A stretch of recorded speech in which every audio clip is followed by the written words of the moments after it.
So again, before I introduce Kathleen as our distinguished scholar, she sends her most humble apologies for not being able to be here in person this morning.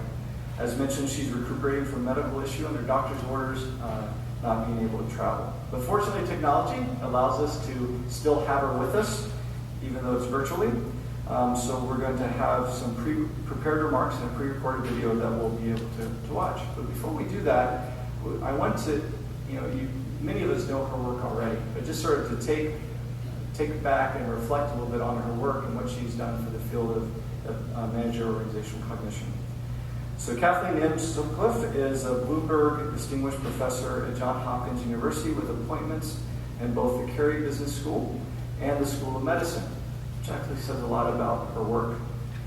As many of you know, Kathleen was on the faculty at Stephen M. Ross School of Business at University of Michigan for more than 20 years, with 4 of those years serving as Associate Dean for Faculty and Research. She holds a PhD in Management from the University of Texas at Austin, a Master's in Nursing from the University of Washington, a BS from the University of Alaska, and a BA from the University of Michigan. Quite the overachiever. That's awesome. Professor Sutcliffe has made an indelible and integral mark on the field of managerial organizational cognition. Her impactful scholarly work seeks to understand organizational adaptability, reliability, and resilience. One stream of work focuses on top management teams and group dynamics, including information search processes, sense-making, and learning processes, and how these elements affect firm performance. In a second stream of work, she investigates organizational reliability, particularly how an organization's design and culture influence organizational capabilities to sense, cope with, and respond to surprises and changing demands. Her research also examines what enables organizations as well as teams and individuals to be resilient. She has published her work across a wide range of top quality journals, across disciplines, and across both research and practice. It's almost impossible to list out all the journals, so just think how wide and deep she's gone with her research. Now, one indication, not the only, but one indication of her influence on the field is evident in her more than 4,000 Web of Science citations as a lagging indicator, with more than 16,000 Google Scholar citations. In addition to her scholarly work upon which this award is based, she's also given generously of her time and expertise within our division. She has been a longtime facilitator of the Cognition in the Rough PUW, at least 9 years. She is known as a top mentor to her students and PhD mentees. Now, before studying for her doctoral degree, she served as Director of Health and Social Services for the Aleutian Pribilof Islands Association, one of the 13 regional Alaska Native corporations. Also served as a program manager for the state of Alaska. And here's my favorite part. She also worked as a deckhand on a crab fishing boat and as a laborer on the construction of Alaska Pipeline. That's amazing. That's just awesome. So again, we are so honored to award Kathleen M. Sutcliffe the 2015 MOC Distinguished Scholar Award. And here receiving the honor in her place is Christopher Myers, one of our most recent PhD students.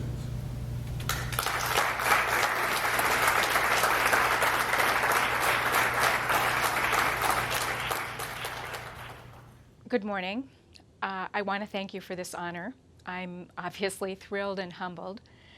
I have to say, before I opened Elizabeth's email telling me that I had received the award, I thought to myself, I haven't volunteered for enough MOC activities. And I was really all set to say yes to the request. So I have to say that when I read down into Elizabeth's email, I was shocked, but it was an unexpected and lovely surprise. And I had every intention of being with you this morning in person, but unfortunately, fate, as it often does, intervened, and my best laid plans, well, they didn't work out the way that I thought they would. Nonetheless, I'm glad to be with you virtually today.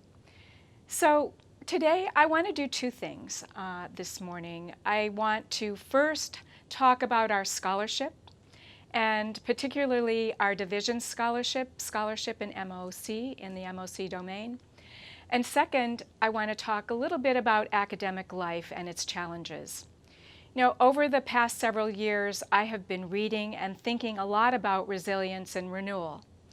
And I want to perhaps unashamedly propose some ideas for how all of us might engage with the challenges of academic life and keep engaged and vital. And my hope is that these ideas will resonate with all of you, but I particularly hope that they resonate with those of you who are early in your careers. So let me start talking about our scholarship, and I want to ground my comments about scholarship in some benchmarks proposed by John Gardner. Now, Gardner was a leading scholar in the latter 20th century, but most organizational scholars probably have never heard of him. He actually received a PhD in psychology from Berkeley. He held a number of academic positions, but he mostly served in public life. He wrote a great book on renewal, which I think is still relevant today, but I'm most interested in how Gardner thought of the aim of the university and scholarship.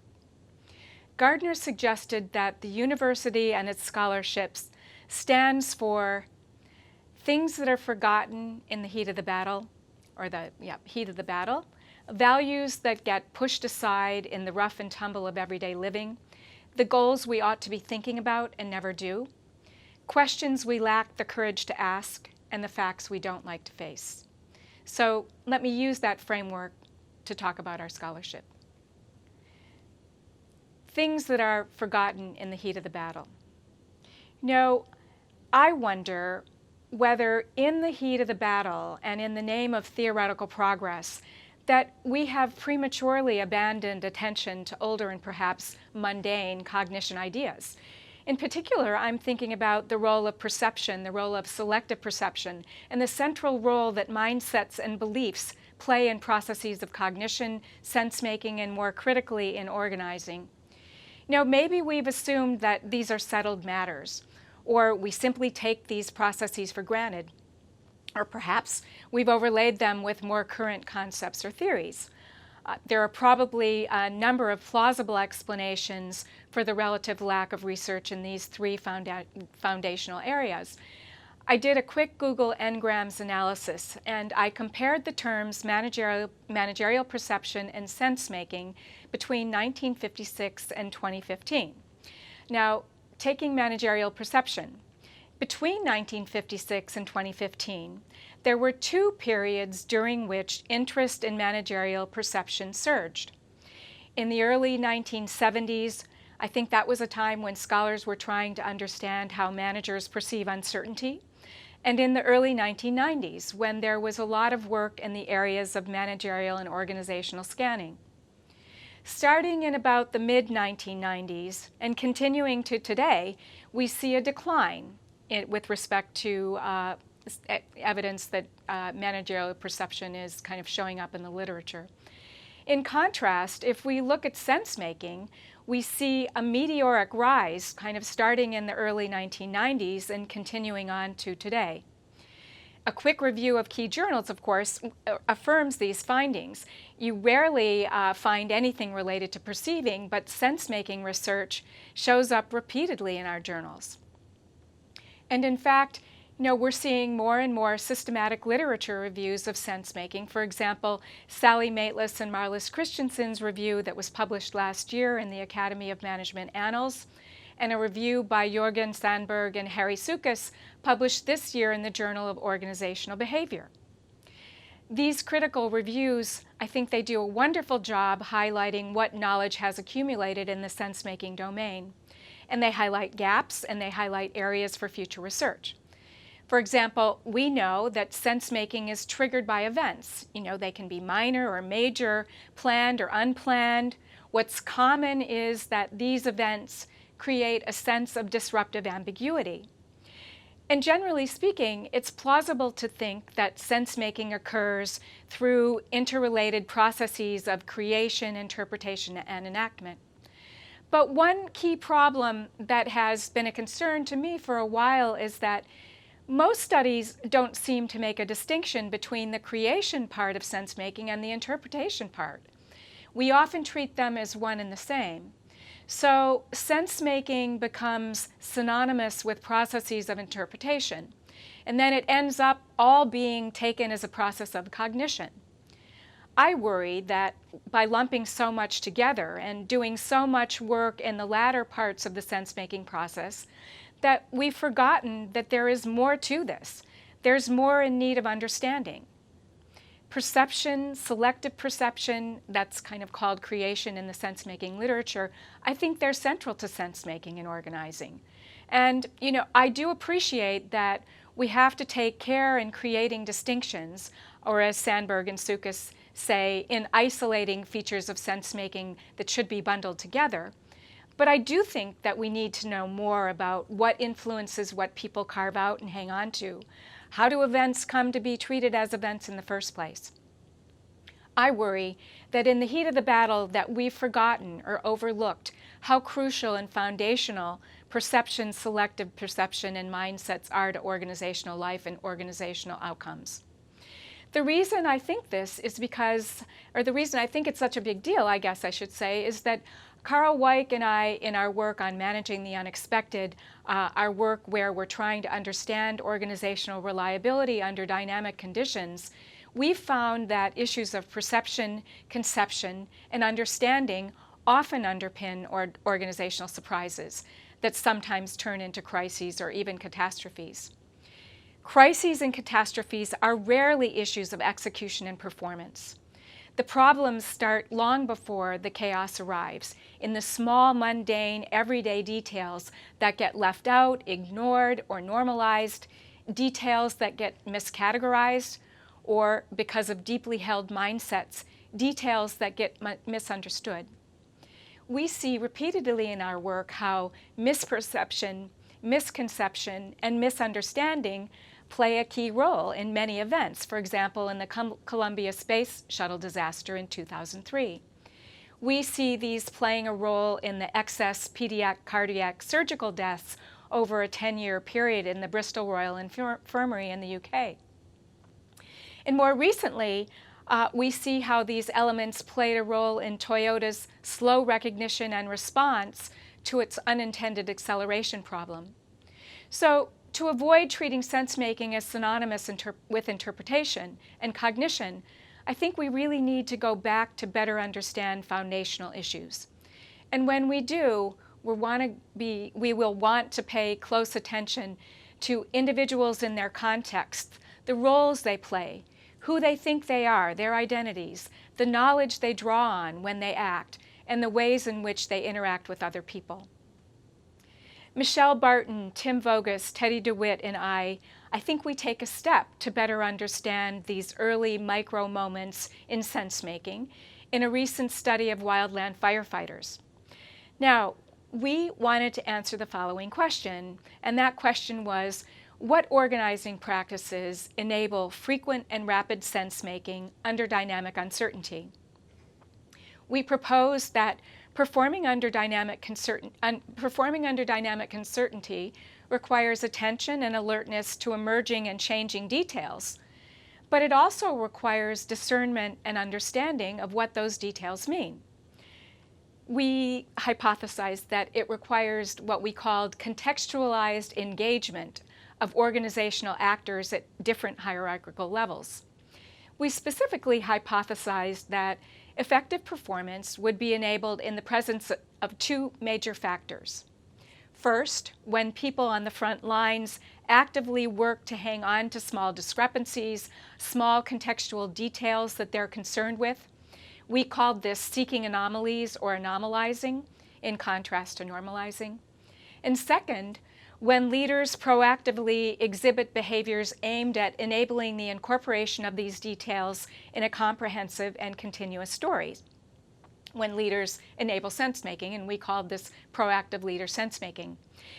In part, what we were trying to do was to build on Barron and Misovich's idea of a shareability constraint. That idea is that when people share their knowledge to coordinate their actions, that they shift from knowledge by acquaintance, or perceptually based knowing, to knowledge by description, or categorically based knowing.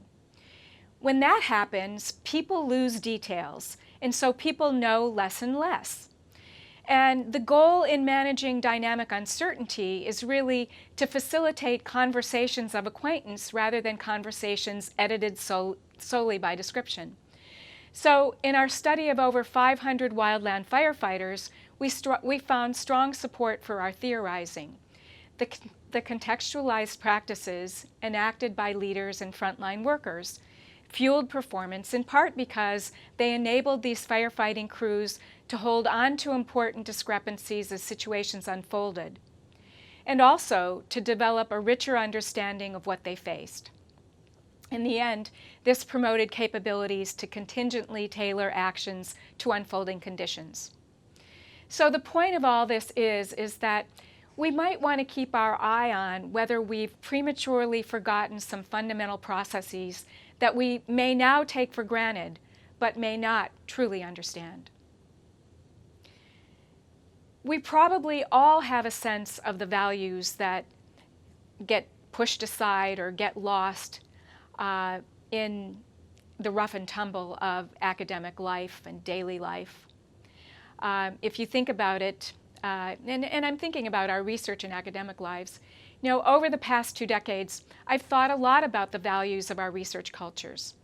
You know, whether our culture fosters respect for others, respect for the differences in our worldviews and our research pursuits, and particularly respect for doctoral students and the process of becoming a scholar. Now, do we value students' insights, views, and ideas? Do we treat them with respect? Do we take advantage of them in untoward ways? Are we attempting to create equal opportunities for those who are unlike us? And do we value going the extra mile in crafting developmental opportunities for doctoral students? You know, like other professions and occupations, and when I say this, I'm thinking of medicine in particular, we sometimes treat students like novices, people who have to be tested, people who have to prove themselves.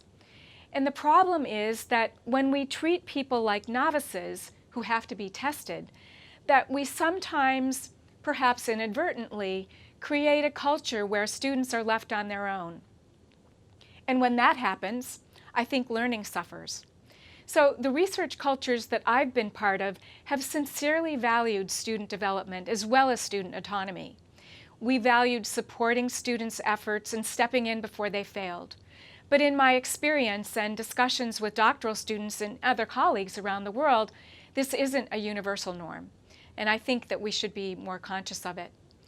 Other values that sometimes get pushed aside relate to the extent to which we value honesty and integrity in the conduct of our research, and the extent to which we let performance and production pressures kind of lead us to shortcuts or other actions that might undermine our work in some way or might compromise us or our students or our institutions.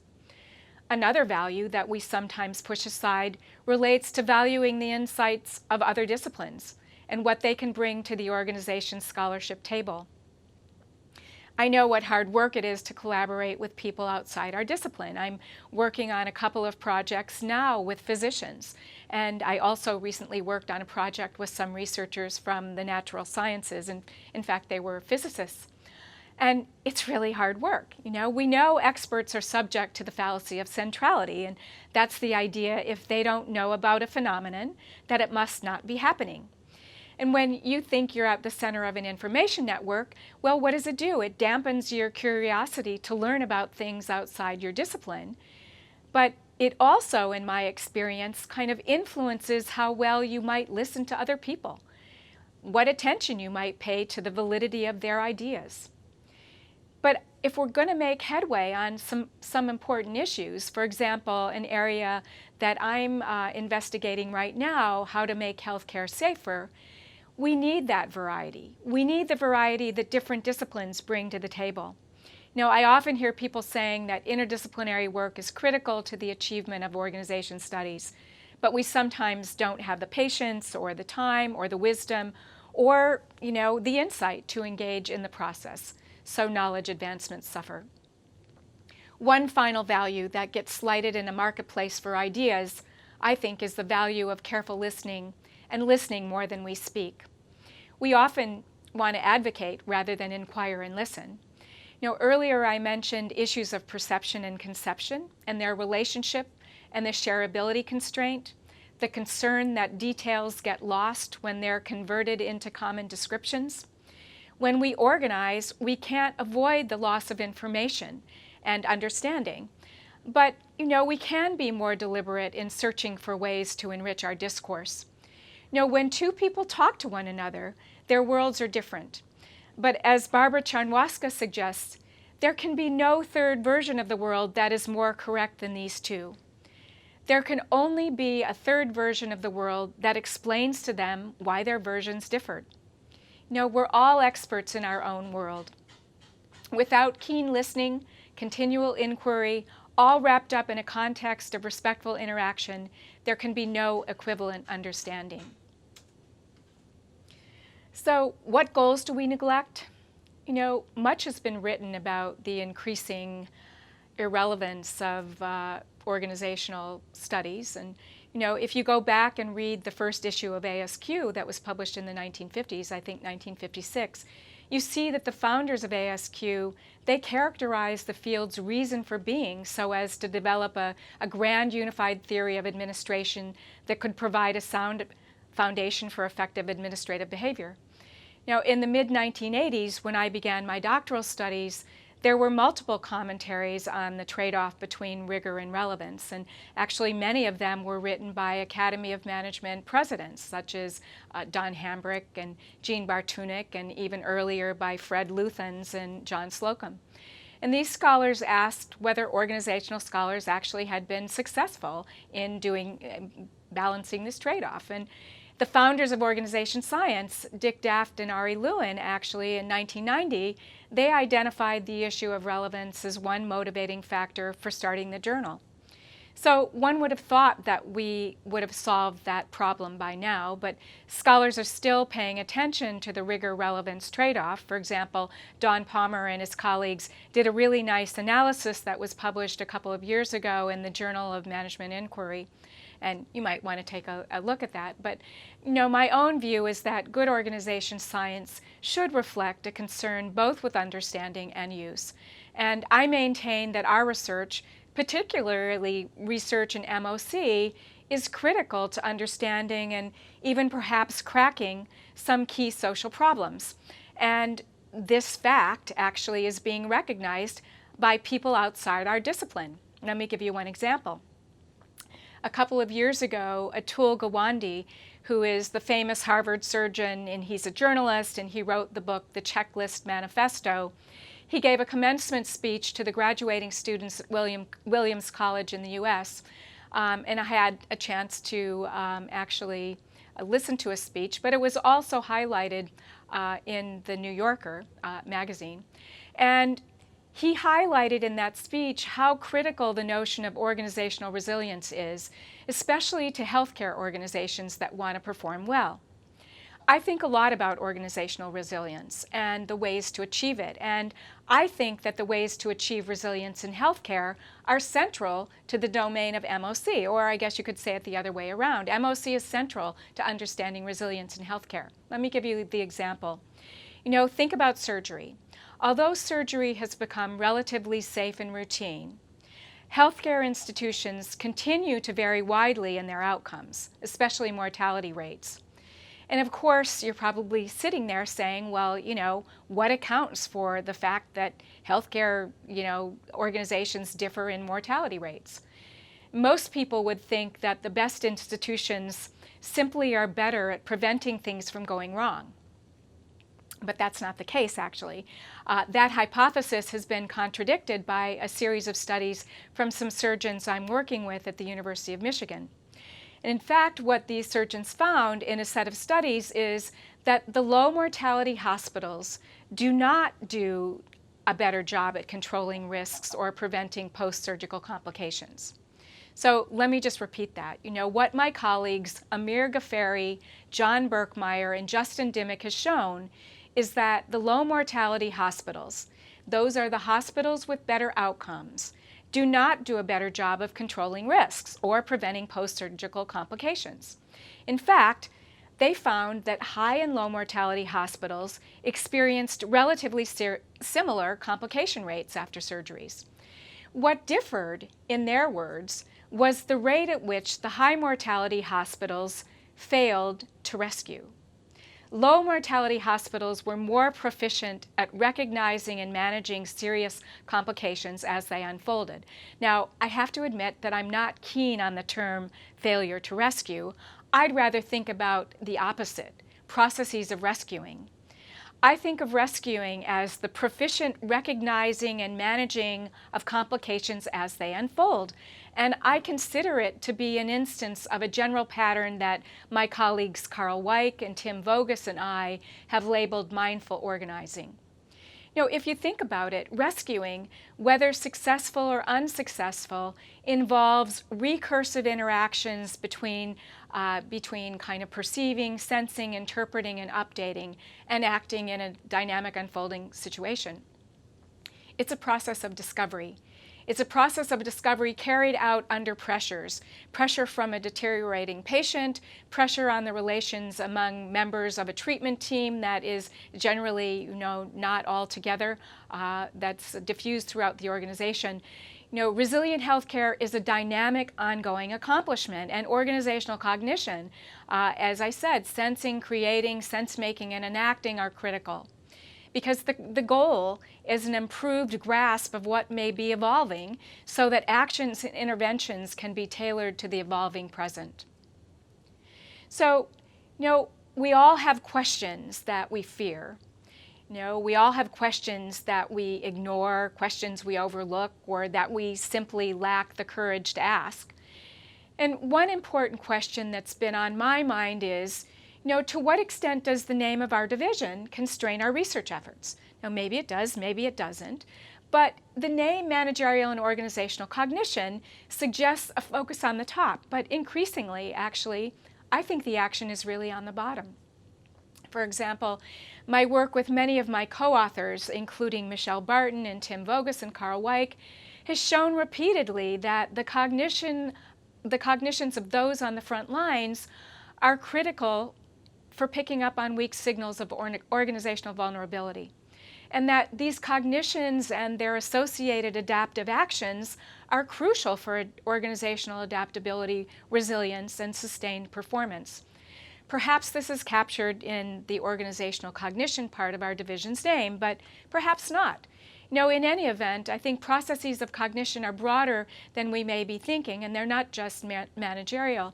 Let me give you another example. Ned Wellman at Arizona State is studying the role of informal leadership and group functioning, particularly the importance of shared leadership schemas. Now, what do we know? We know that informal leadership is often vital to the success of contemporary organizations, especially organizations in complex and ambiguous environments. We know that prior studies have shown that groups and organizations function more effectively if leadership is shared across members in hierarchical levels. This means that leadership isn't simply reserved for people in positions of formal authority or people at the top, but rather it should be a shared function that anyone can fulfill, regardless of their job title or level.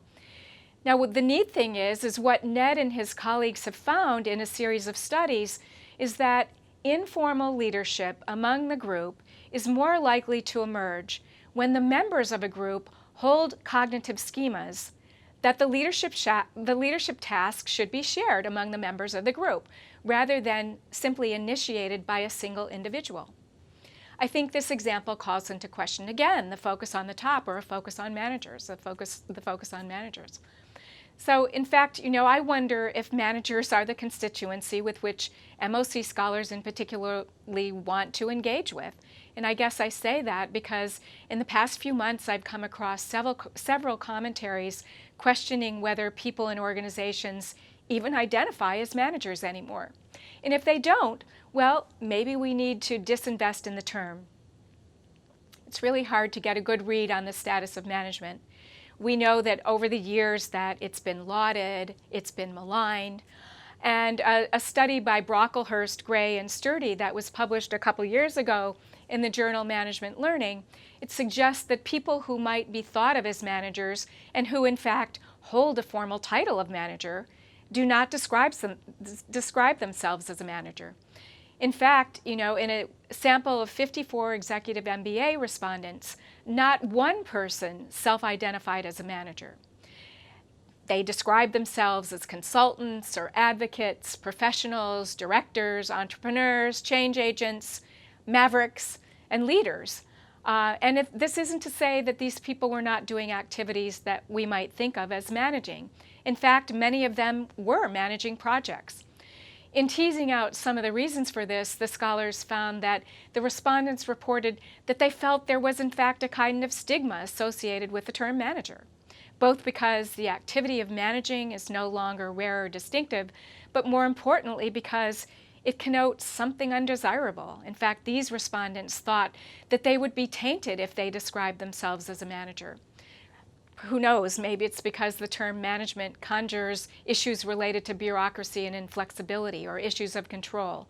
I don't really know exactly what the implications are of this for management and organization studies, or more generally, and MOC more specifically. I raise it to simply ask the question, does this matter for our scholarship?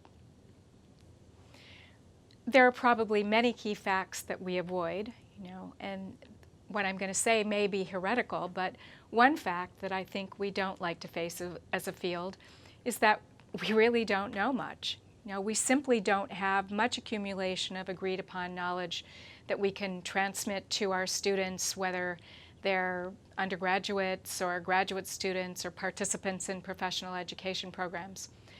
Although there's been a surge of interest in evidence-based management, we know that the evidence base for many management ideas is really weak.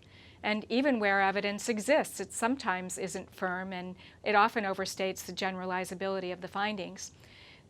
I think it's hard to know from what this lack of progress stems, and maybe it's the consequence of the nature of the academic publication process, the fact that we always are focusing on coming up with a new thing, or there's the emphasis on theory development and construct proliferation.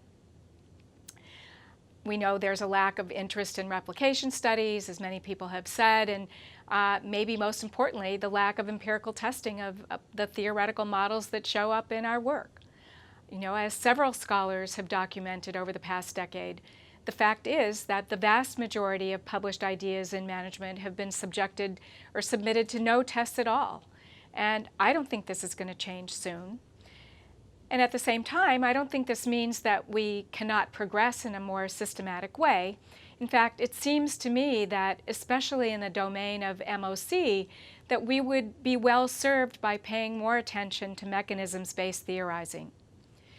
During the last decade, there has been a growing interest in mechanisms and mechanisms-based explanations in the social sciences and sociology, organization theory, and more broadly in the philosophy of science. There are many definitions of mechanisms.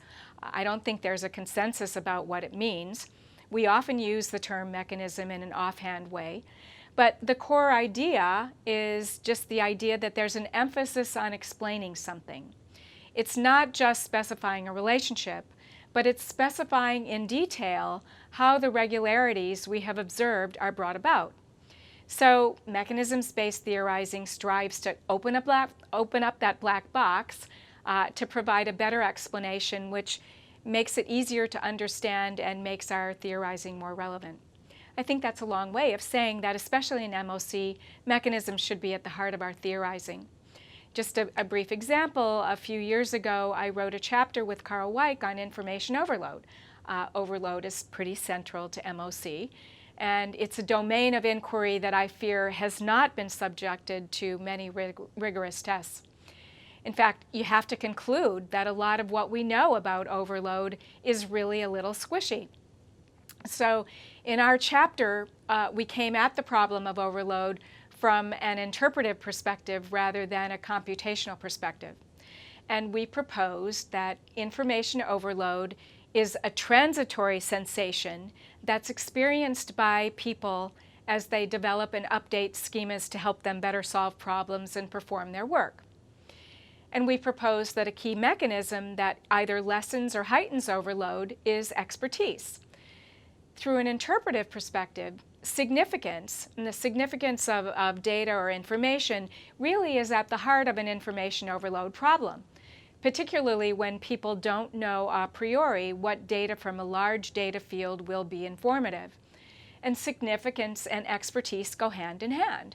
You know, when one is more expert, one can better understand the significance of data and can see patterns in data and information. So overload is predominantly a phenomenon of novices and advanced beginners, and it's less so for experts.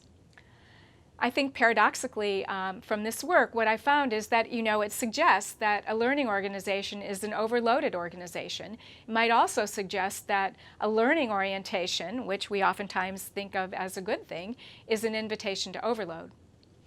So let me just say those are some of the thoughts about our scholarship, and now I would like to turn to the challenges of academic life and some words about how we can all engage those challenges to remain more vital and renewed. One of my favorite Pulitzer Prize-winning journalists is a journalist named Mary Schmeek. Mary writes for the Chicago Tribune, and she became famous in the late 1990s when she wrote an imagined commencement speech that in cyberspace got attributed to the writer Kurt Vonnegut. Mary is a really wise person, at least I think of her that way, and one of her more important pearls of wisdom relates to leading a resilient life. And what she has said and written is, be careful whose advice you buy, but be patient with those who supply it.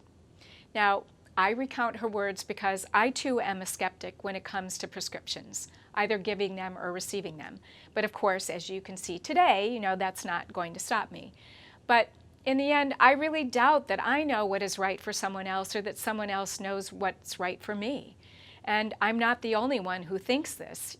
This theme shows up in many essays of great scholars over the years, and you just have to open a book to find it. I think it's tempting to think that someone else can show us a way. But in reality, each of us alone has to figure out our own path and on our own terms. I think the realities of professional academic life are that no other individual or group is responsible or can even be that helpful. Although there are general guidelines available, the accepted wisdom in one place is often not followed in others. For example, what one school accepts as the list of A-level journals isn't necessarily what another school is going to think of as their list of A-level journals. How many A-level journals one must have before tenure also varies widely, and I have to say in my experience, the myths are often much greater than the reality. The emphasis one school puts on teaching versus another school also varies widely. I think, when the subject is how to achieve, especially when the subject is how to achieve rather than what to achieve, we're on our own. So we each have to maintain our own inner compass, and we have to pay attention to it, and we have to make changes to our own course along the way. All of us get a lot of advice, particularly those of you early in your careers. Some of it's going to make sense and some of it's not going to make sense. You're going to have to pick and choose and decide what's best for you. Naturally, we know that, luck and chance encounters play a role in the trajectory of our lives. Psychologist Albert Bandura, when giving his presidential address to the American Psychological Association, highlighted this quite a long time ago in the 1980s. But I don't think that means that you can't work to enact an environment that's going to foster your own human potential and enable you to do great research. And I think of great research as research that's notable, remarkable, or distinguished.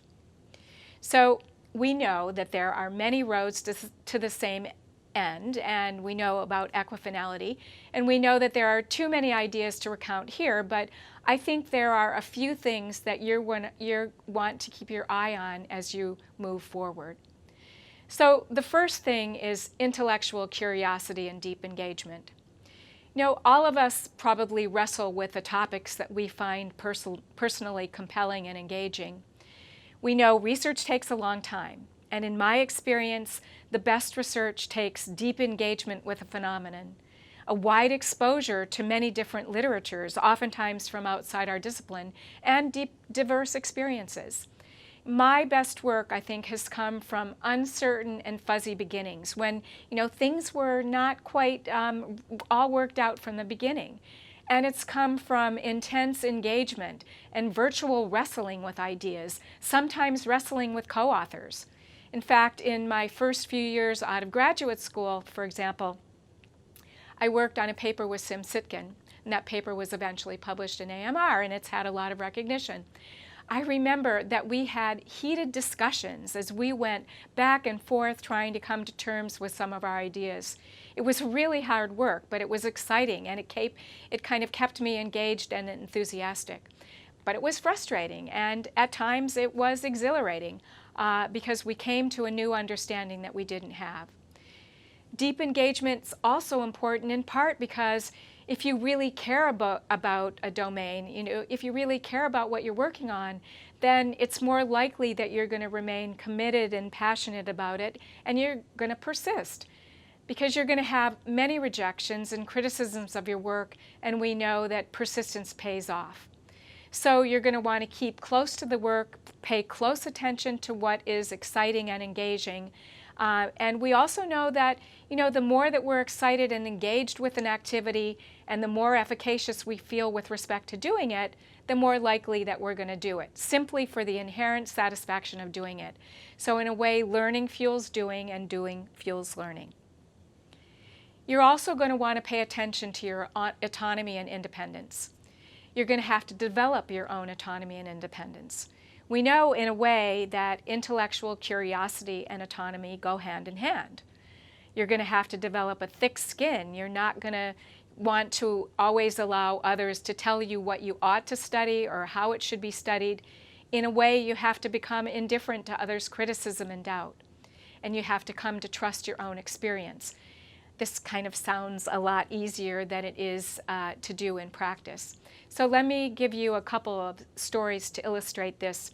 One story was my own story, and I and a now very famous and very rigorous co-author, we sought out advice on a project we were working on, and we needed some advice about some tricky measurement issues. And we asked for this advice from some very renowned senior colleagues who were experts in methodology. And these colleagues told us that they weren't happy with the way our dependent variables were measured. And they were really, really negative about what kind of data we had, what we wanted to do. But in our guts, we knew the data were great. And we knew that what we were trying to do was important. And we also knew that we shouldn't be deterred by their reaction. But I have to say that their negativity really dampened our progress for quite some time. And as it turns out, as we suspected, the data were really great data, and they have led to several great publications. And so I guess my counsel is that it's important to have heroes and pay attention to their counsel. We all have heroes, people that we admire and inspire us, but you also have to pay attention to your own counsel. More than once, I've seen the second example of junior colleagues feeling torn apart by feedback that they received from our senior colleagues. I remember one junior colleague, for example, he'd recently gotten a rejection from a top-tier journal, and after that he had asked several of our senior colleagues to give him some advice on how to proceed. Of course, as you'd expect, each colleague gave him different advice, contradictory advice, and it was all conflicting advice. It would have taken his paper in several different directions. And he literally didn't know what to do. And after all these really wise people had given him feedback, they'd taken the time to do it, and what if he didn't follow their advice? In the end, he was paralyzed. And I have to say, regrettably, the paper has never seen the light of day. I maintain that my colleague needed to decide for himself what was right and listen to his own inner voice. But as E.E. Cummings said, the hardest challenge is to be yourself in a world where everyone is trying to make you be somebody else.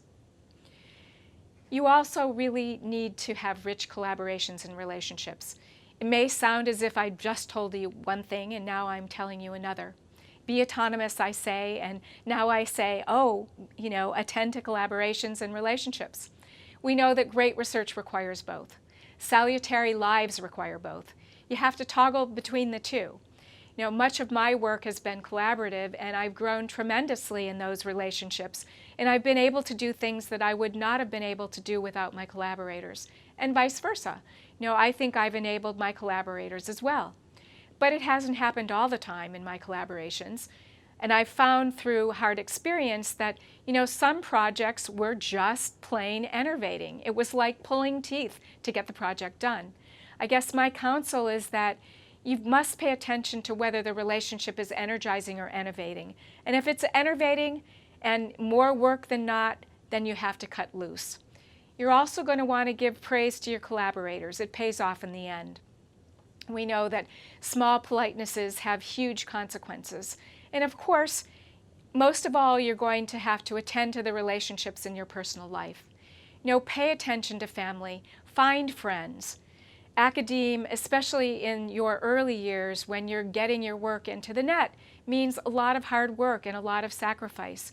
But you never get those days back, so you can't ignore your personal life. I think the question of how you can do great research has many answers and many solutions. There's no one right way. In the end, we're all left to tailor our own solutions to fit our own problems and contexts. So, to what I've already said, I want to add two more things. One is that you have to trust in the cosmic logic of your work, and the second is you want to build resilience. In the first years before tenure, I kept hearing that I had to develop my own voice, I had to establish my program or stream of research. And the way that I encoded that was as a coherent set of studies, whereby one study led directly to the next study, and that led directly to the next. But that isn't really how I work. I don't see myself as flighty, and I certainly think that I have a relatively stable set of interests that can be characterized in a number of ways. I try to pursue things that really pique my interest, ideas that I think have been taken for granted in our field and need somebody to re-examine them. But as I was worrying before tenure and making sense of my work and trying to see how it all fit together, I was talking to one of my very wise, pragmatic, and much younger sisters, and she said something that made me feel a whole lot better.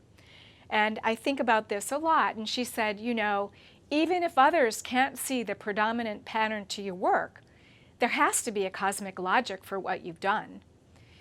The stream of research idea hasn't worked for me, so I like to think of it more as a cosmic logic, a kind of constellation or different set of points in the same sky that I can connect together in a number of ways. Finally, you really need to build your resilience. You need to think about, how are you going to stay fresh and alive? Academic life is complicated. There are multiple role demands, multiple opportunities. It's filled with pressures and standards that some people think are becoming too oppressive and unreasonable. Some people snap when confronted with all of these hardships. Other people snap back. Persevering and sustaining an academic life really requires that we also develop our resilience, that we pay attention to our physical and our mental health in order to be able to travel the arduous road to make the many personal and professional sacrifices necessary to bring our visions into reality. Great research rarely comes cheap. And I think it doesn't necessarily require extraordinary conditions, as I've tried to highlight here today. I hope some of these ideas for how you can enact the social contextual conditions for your own future success make sense.